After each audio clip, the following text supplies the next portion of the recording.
the Strawberry Aviation. It's springtime, and what a better occasion to wake up from hibernation by having an aviation. But this is a bit of a flash one. It's the kind of one he turns up to people's weddings wearing bright red suits and crappy sunglasses. I've had a brief hiatus, and I'll hopefully be returning with some exciting news for this channel over the next few weeks, so watch this space. The ingredient lineup.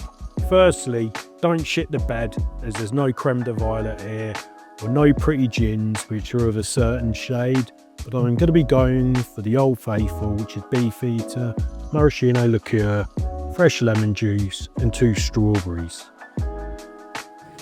To our shaker, we want to add and muddle 2 smallish strawberries which have been topped and cut into halves.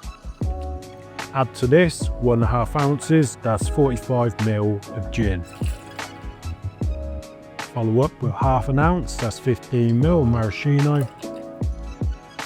Then lastly, I'm going to be adding 1/2 ounce, that's 15 ml of fresh lemon juice, as I like a little bit more citrus in mine.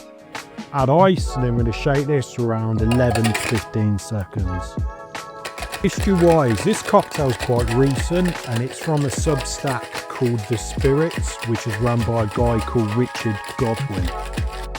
Double strain into a Nick and Nora glass, and make sure you use the closed gate on the Hawthorne strainer or a really fine mesh sieve.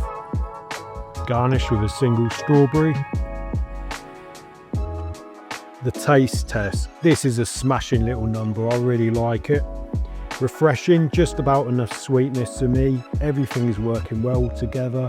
The strawberry really mellows out the ingredients well, but you still get the herbal qualities from the gin, a bit of sweetness in the maraschino. Also visually, it's a stunning cocktail. It's got that 80s fiery red kind of vibe to it all. Although I have butchered the garnish a little bit. But I'm going to give this one an 8.2 out of 10. This is really easily drinkable.